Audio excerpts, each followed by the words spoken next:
Shalom, शालोम, शालोम। प्रभु यीशु मसीह नासरी के नाम में हम पवित्र शास्त्र में से कुछ ऐसे रहस्य जो अभी तक छिपे हुए हैं उन्हें जानेंगे। और वो रहस्य क्यों छिपे हुए हैं।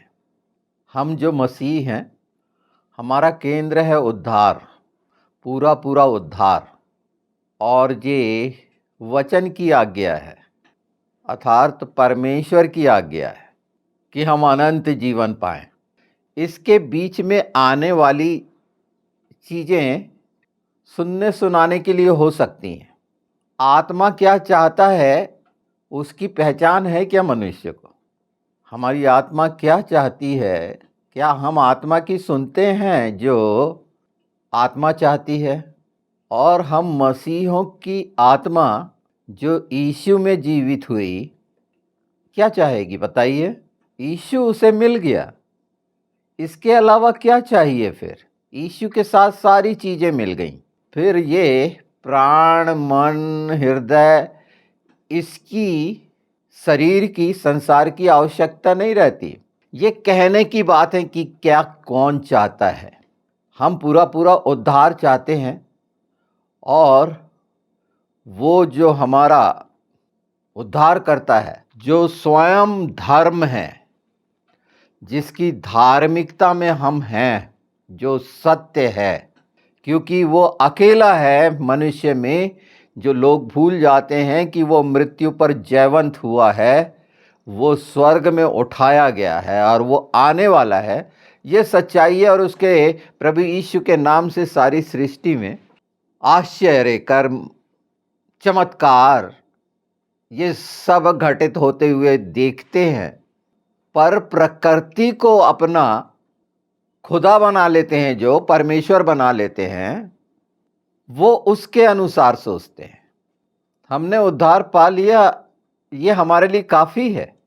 उसमें आगे बढ़ना कैसे हो सकता है? वैसे इफिसियों अगर 3 देखें हम, तो बहुत खूबसूरत बात कही है कलीसिया के लिए, ताकि अब कलीसिया के द्वारा परमेश्वर का विभिन्न प्रकार का ज्ञान उन प्रधानों और अधिकारियों पर जो स्वर्गीय स्थान में है प्रकट किया जाए।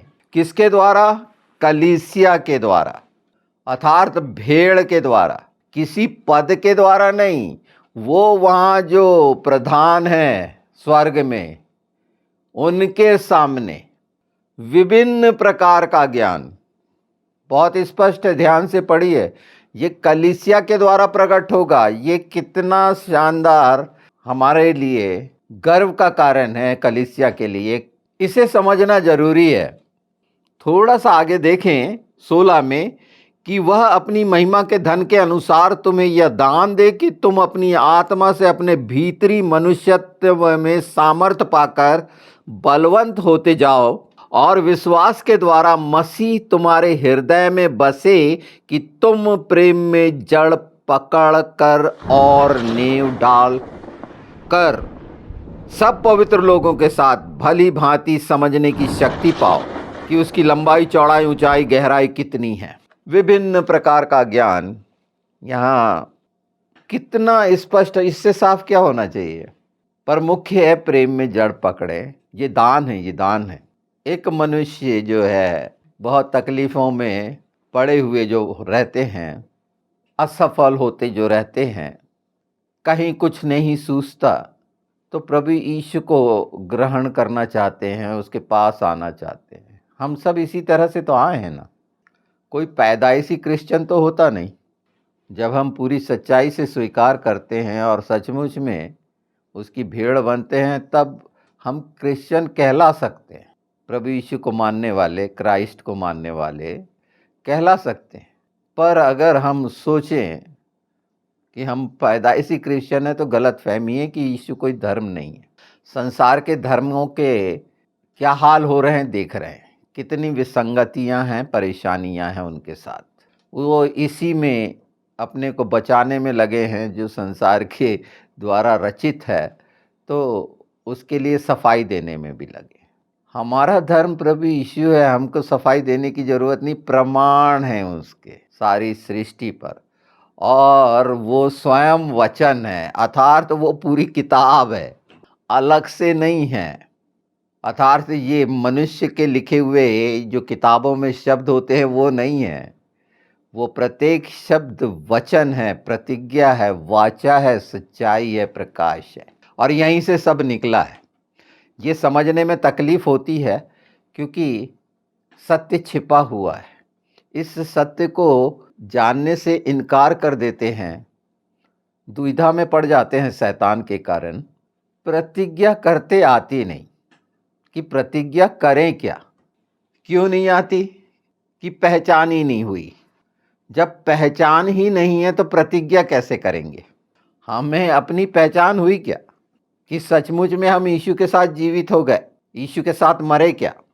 ये जो आत्महत्या करने वाले होते हैं, जबरदस्ती असफल होकर बड़े आसानी से बात बोलते हैं कि मैं मर जाऊंगा, कैसे निर्णय ले लेते हैं मैं मर जाऊंगा। क्यों? क्योंकि आत्मा की चिंता नहीं है, शिक्षाएं गलत हैं। फिर बोलते हैं मैं यीशु को कैसे। तो पहले जब तक अपनी पूरी वो गंदगी नहीं निकालोगे, अपने वो जिसके कारण बना हुआ है असफलता का ढेर, एक नई शुरुआत करने की इच्छा ही नहीं होगी और पुराना समेटे रहोगे, तो पहचानोगे कैसे। प्रभु यीशु को अगर पहचानना है तो अपनी गंदगियों से उसके साथ मरोगे नहीं तो कैसे। उन तमाम चीज़ों को दफन नहीं करोगे जो पुरानी चली आती है, तो पहचान नहीं होगी, तो प्रतिज्ञा किस बात की करोगे। बोलने में कोई दिक्कत नहीं होती, कितना साफ साफ निर्णय लेते हैं ना कि मैं मर जाऊंगा, अब कुछ नहीं है, मैं क्या करूं, चारों तरफ अंधेरा अंधेरा है। वो अंधेरा खुद ने तैयार किए हैं, अपनी सारी चीज़ों को जो समेटे हुए हृदय में भरे हैं कि मैंने फलाना किया और सब जगह ऐसा हुआ, दूसरों ने शिकायत दोष से भरे हुए। उसको अलग करो ना। बहुत ऊंची ऊंची उड़ानों की इच्छा करके गिरना पड़ना कर रहे हैं, वो ही लोगों की ये स्थिति है। अरे चलने वाले बनो, मजबूत नींव पर, धरती पर, जमीन पर, रेत पर नहीं। कठिन नहीं है, पर इन चीज़ों को छोड़ना पड़ेगा। वो जो कोई फायदे की नहीं है, जो इस दिशा में ले जा रही है कि एक सुंदर जीवन नाश करने के लिए, और वो शैतान ही करेगा। आप सब परमेश्वर के लिए बहुत मुख्य हैं। ये धर्मों के कारण इतनी जटिलता आई है कि लोगों ने अर्थात शैतान के साथ मिलकर नाना प्रकार की कल्पना किंवदंतियां और कहानियां गढ़ दी, और जब यीशु सामने है, था, आने वाला है, तो उन्हीं चीजों में उलझे हुए हैं, अपनी वो ही मानसिकता में जिसका कोई फायदा नहीं, ना कभी हुआ और ना कभी होगा।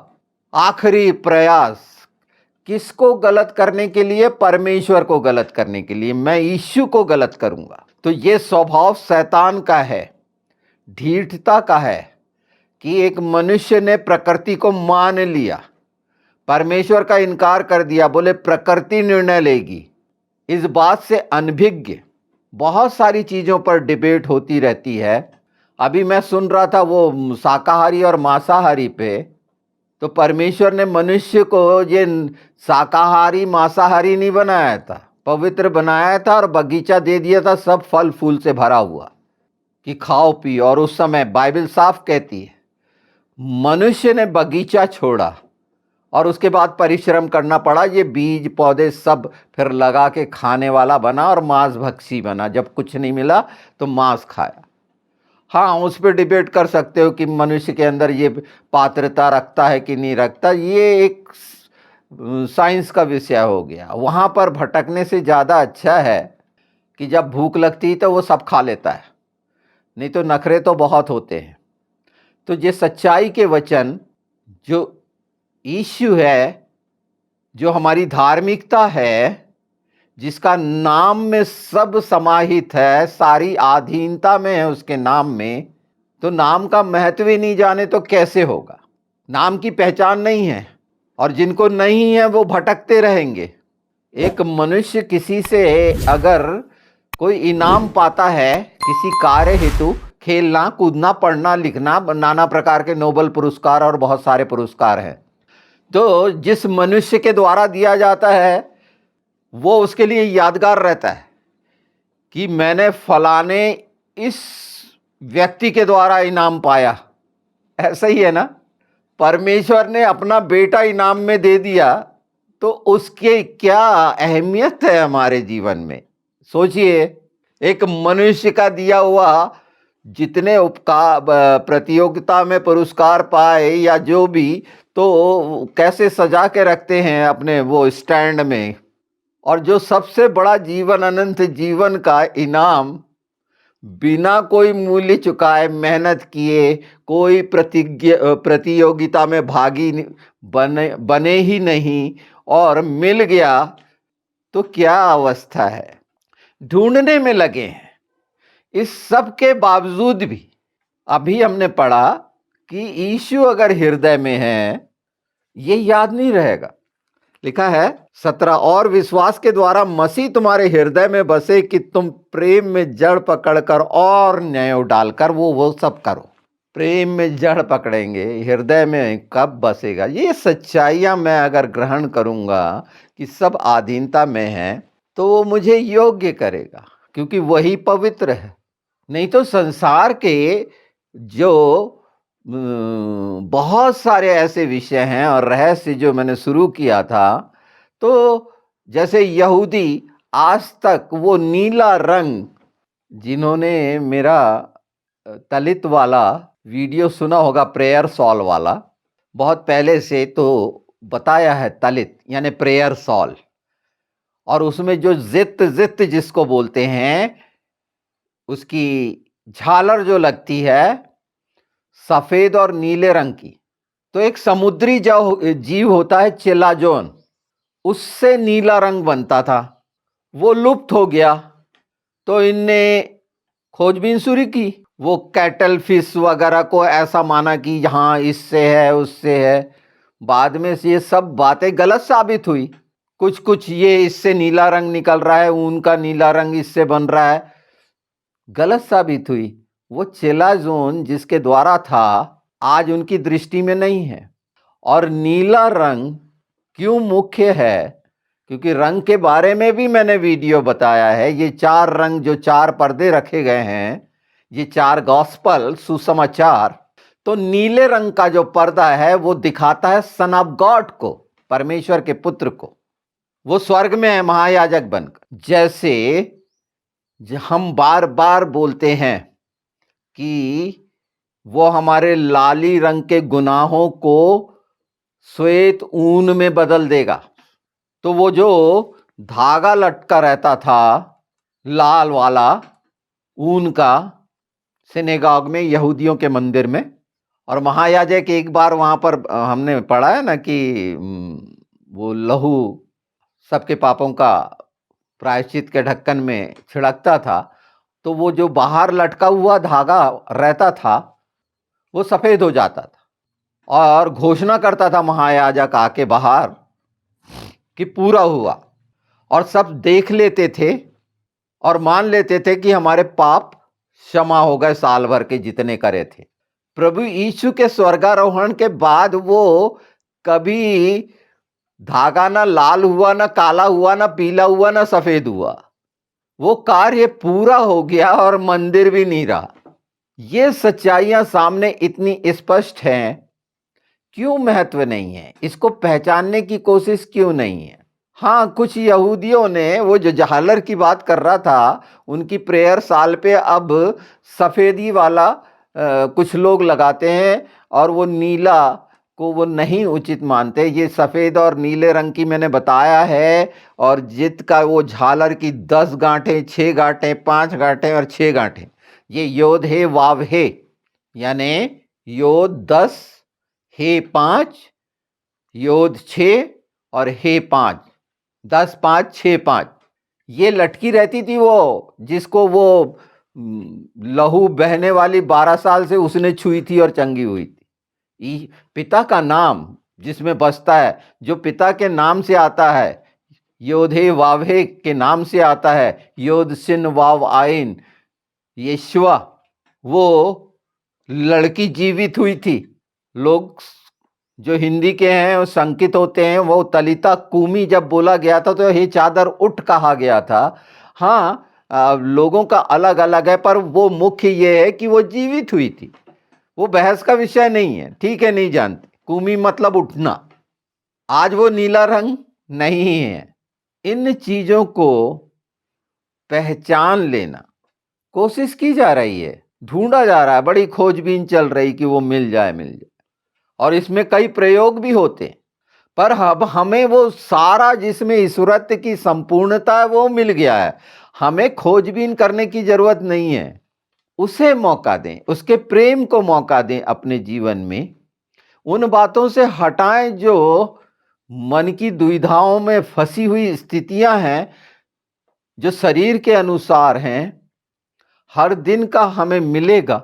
हम उन्हीं चीजों को जैसे प्रकट की गई, ये जो समय है व्याग्यास का, तो इसमें क्या हुआ था? यूसुफ के सामने उस अकाल में यहूदा ने अपने आप को प्रकट किया, उसके सामने रखा, उसके सामने कि बिन्यामीन की जगह मैं।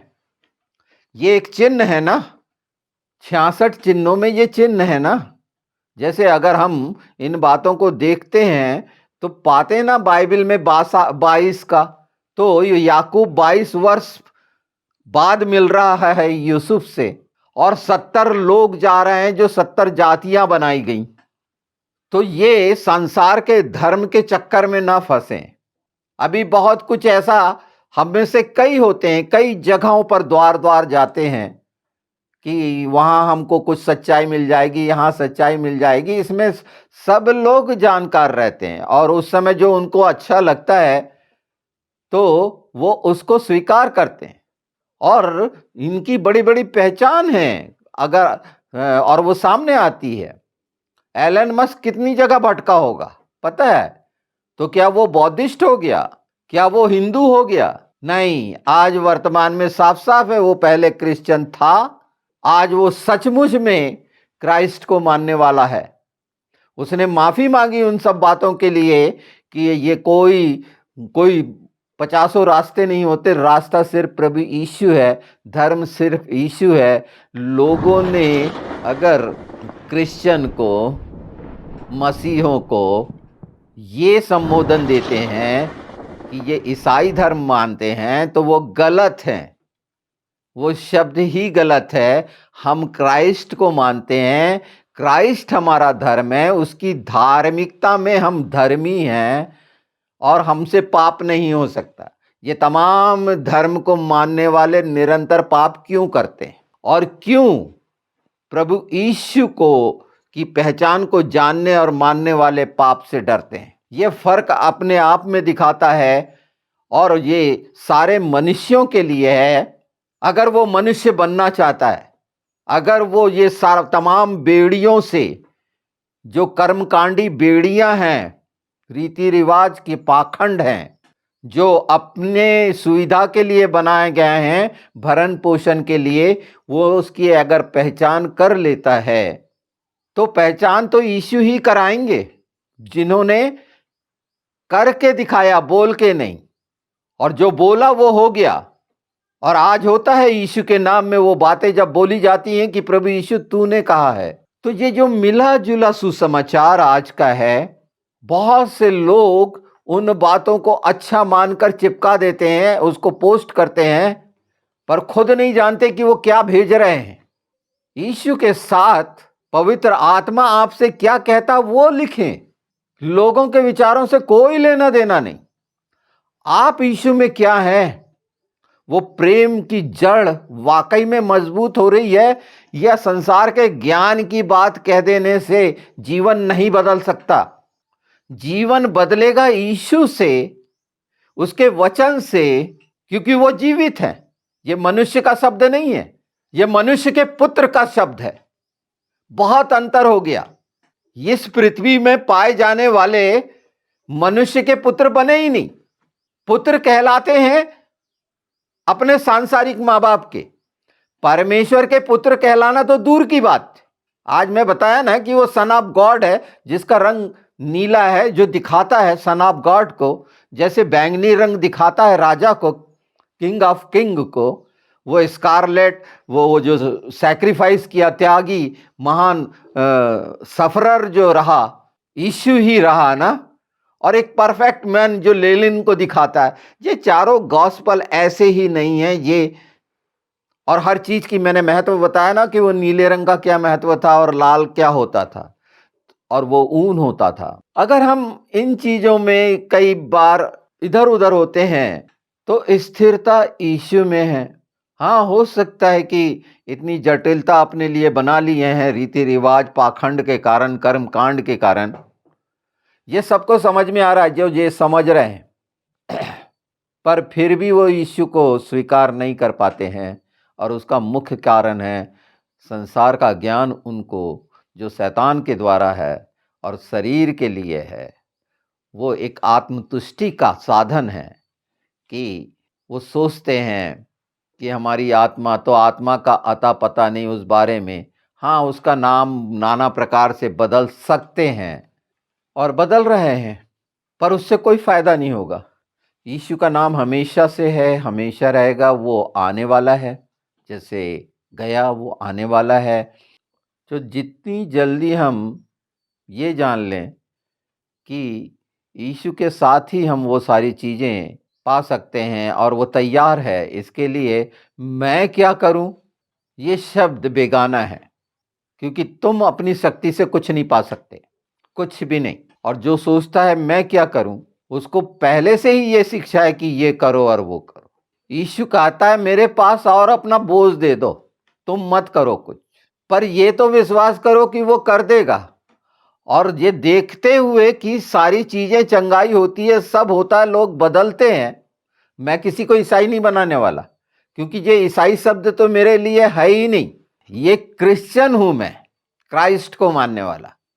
वो शैतान ने जो गंदगी डाली है, मुझे यीशुआ से मतलब है, जो अपना पूरे नाम का प्रगटीकरण है। जब मैंने सच जान लिया है, और वो अकेला है, नासरी। नासरी क्यों कहते हैं? नासरत का रहने वाला यीशु मसीह नासरी। अगर कुछ ऐसा हो रहा है, नहीं, मैं प्रॉपर उसी बात को कह रहा हूं, मैं 50 यीशु को नहीं कह रहा हूं। हो सकते हैं हजारों यीशु रहे हों उस समय। भाई होशे, यीशु, जाशुआ, ये सभी तो दिखाता है उसका अर्थ, पर वो नासरी है जो जीवित परमेश्वर है और जो धर्म है। तो ये धर्म वाले जो होते हैं और धर्म परिवर्तन और ये सारे कुछ, ये सांसारिक वाले जो किताबों का अध्ययन करके नाना प्रकार की चीजें सामने लाते हैं, हासिल कुछ नहीं होता।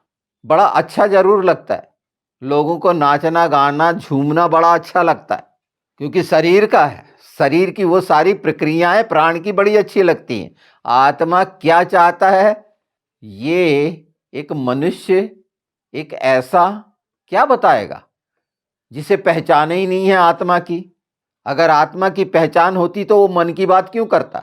कर ही नहीं सकता था। हमने अभी पढ़ा कि जिसके हृदय में प्रभु यीशु है, तो ये हृदय, मन, प्राण, आत्मा, हम जीवित प्राणी बने हैं, मनुष्य कहलाते हैं। इधर उधर से ये बहुत सारी चीजें रिसर्च की चलती रहेंगी और गड़बड़ी डाली जाएगी इधर उधर से बहुत। तो सतर्क रहिए, यीशु के साथ रहिए, वही धर्म है। लोग क्या कह रहे हैं उससे क्या करना उनका, तो वो जान रहे हैं ना कि वो सब गलत है। और छोड़ छाड़ के क्यों बदल जाते हैं? वो कुछ नहीं पाते वहां, सिर्फ ढोंग पाते हैं। क्यों आ जाते हैं प्रभु यीशु में और क्यों शांति मिलती है उनको? ये वो जवाब दे, वो बताने वाले जवाब नहीं दे सकते जो उनको बहकाने वाले थे और आज भी बहका रहे हैं और खुद भी बहके हुए हैं। जिन्हें बोला जाता अंधों को क्या मार्ग देकर आएगा, अंधों का काना राजा, बहुत सारी चीजें अपने यहां तो कहावत कहने के आदी हैं। इसमें कुछ कुछ बातें मैंने ऐसी रखी हैं पवित्र आत्मा के द्वारा मिली जुली, कि हम कुछ झंझटों से निकल जाएं। यीशु को समर्पित करना है तो उसके लिए कुछ भी नहीं लगता, उस पर विश्वास लगता है, उस पर आश्रित हो जाएं। उसके सामने बड़बड़ करने की जरूरत नहीं, वो अंधा बहरा गूंगा नहीं है। वो हर स्थिति को जानता है कि मैं क्या था, अभी क्या हूँ, और वो चाहेगा, उसकी इच्छा होगी तो वो मुझे क्या रखेगा, ये पिता, पुत्र, पवित्र आत्मा जानते हैं। मैं निर्णय लेने वाला कौन होता हूँ, वो जब तक मेरे हृदय में नहीं डालेगा उसकी पहचान कि वो मेरे लिए क्या चाहता है, मैं क्या बताऊंगा। हम में से प्रत्येक के लिए ये है। बहुत से ऐसे हैं जो यीशु को ढूंढ रहे हैं और पाना चाहते हैं, क्योंकि अब कोई सहारा नहीं रहा संसार का हर जगह। तो वो पीछे चिथड़ों को हटाकर, यीशु वो है जो आपके बारे में सब कुछ जानता है। उसके लिए आप कुछ करने योग्य नहीं हो। परमेश्वर के लिए आप करोगे क्या? कोई भी नहीं कर सकता, सब उसका है। हमें भ्रम होता है ये आत्म संतुष्टि के लिए कि हम ये कर रहे हैं, वो कर रहे हैं, क्या वाकई में सच्चाई और आत्मा से कर रहे हैं? तो सच्चाई से और आत्मा से तब होगा जब उस पर निर्भर हो जाएंगे, क्योंकि वो कराएगा, पवित्र आत्मा कराएगा। एक मनुष्य जो है ही नहीं मनुष्य, वो कर सकता है? निरंतर हम मनुष्य बन रहे हैं पूरे पूरे उद्धार के लिए। अभी से रिश्ते से तो निकल आओ। संसार के बने हुए भावनात्मक रिश्तों का कितना भयानक असर है शरीर पर, मन मस्तिष्क पर। पहले उससे तो जान लो कि कितनी भयानक रुकावट है, इस बारे में बता चुका है। और आगे निश्चित इन बातों को पवित्र आत्मा के द्वारा आप जान रहे, समझ रहे हैं। तो ये इसीलिए है कि आप इन सच्चाइयों को प्रकट करने वाले बने। ये लिखा हुआ है जो आज हमने पढ़ा इफिसियों 3:10 में, कि कलीसिया बताएगी किनको, ये कितनी मुख्य बात है। तो हम सब उसकी कलीसिया हैं, उसके चर्च हैं, उसके मंदिर हैं। उसके साथ ही ये बात बताएंगे वो विभिन्न भिन्न भिन्न ज्ञान। और वो कहाँ से मिलेगा? पवित्र शास्त्र से मिलेगा, इधर उधर के लोगों के विचारों से नहीं मिलेगा, यीशु के वचन से मिलेगा। यीशु ने जो कहा वो कितना महत्वपूर्ण है, उसकी व्याख्या पवित्र आत्मा करा रहे हैं। और कोई अपने मन के अनुसार, अपनी इच्छाओं के अनुसार बोलता है तो वो ठनठनाता हुआ पीतल है, ये आप सब जानते हैं। तो इस पे ध्यान दीजिए, और पवित्र आत्मा आपसे क्या चाह रहा है वो निश्चित वो अभिषेक और वो जो आपके लिए रखा गया है आपके जीवन के लिए, वो आपको मिल जाएगा। और इसमें जिन जिन के लिए जो जो है उसने अपना दान बिखेरा है, उसके वचन ही तो बोलना है, उसकी इच्छा ही तो प्रकट करना है, वो यही तो करा रहा है। ये मैं नहीं कर रहा हूँ, हम नहीं हैं कुछ करने लायक। चलिए, आज का दिन उसने दिया है, उसमें ये कार्य जो था उसके राज्य के लिए, और आगे जो ठहराया है, हम मिलते हैं यीशु के नाम में, कि ये सब बातें जो अ, बहुत गहरी हैं और सिर्फ इसीलिए हैं कि हम पूरी मजबूती से इसको यीशु के साथ रह पाएँ, पवित्र आत्मा की मदद से। सिर्फ और सिर्फ यही है।